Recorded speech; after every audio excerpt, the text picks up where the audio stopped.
This video, I'm going to show you how to use Statcrunch to create a frequency distribution. And you can do this on your homework. So we are in my math lab, and on the left-hand side, notice you see Statcrunch. So I'm going to click on that.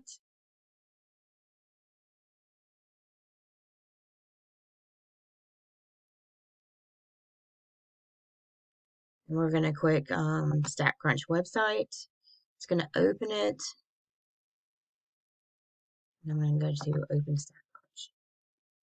So Statcrunch kind of looks like Excel, only it's a little fancier because it's got all of the statistical software stuff built into it. And we are going to go back to the notes for chapter 2, and we are going to create a frequency distribution for the LA commute times. Now, we did this by hand a little bit ago. We're going to do it now in Statcrunch. We could copy and paste this in. The bad thing about that in Statcrunch is it didn't copy everything nicely. I need it in a column. So instead of doing it that way, I'm just going to type everything in.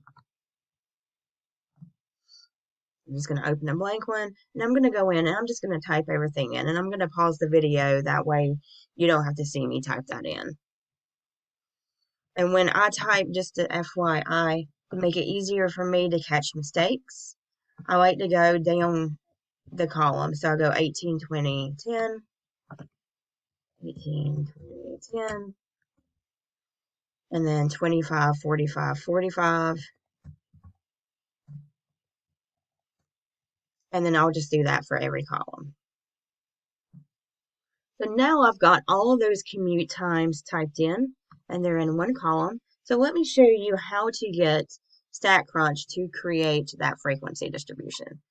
Now, if you remember, we had to figure out what the class width was, and that's taking the upper bound minus the lower bound, figuring that out, then dividing it by the number of classes. In this case, it would be 90 minus 5 divided by 7, which is 85 divided by 7, which is roughly 13. We always want to round that number up. So I'm going to go into Statcrunch. I've got everything typed in. I'm going to go to Stat. I'm going to go to Tables and then Frequency. Stat, Tables, Frequency. I have to tell it what column my data is in. That's why it has to be in the column, because it wants to know where is the data. I'm going to have it compute frequency and relative frequency just for fun. And then down here, I want to be specific. I want it to start at 5, and I want my width of the classes to be 13. And then I'm just going to click compute.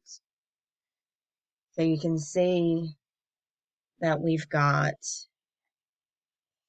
our classes. We've got 5 to 18, 18 to 31, 31 to 44, and so on. It does write these a little goofy.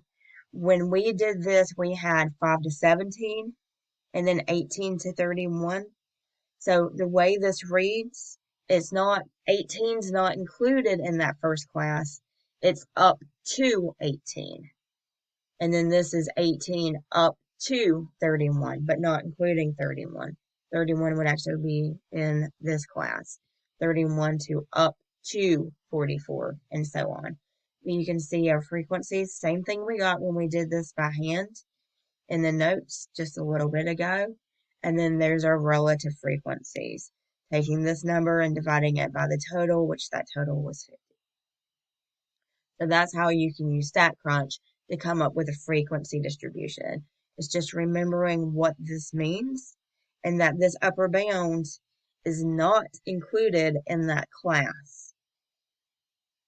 It means up to this bound.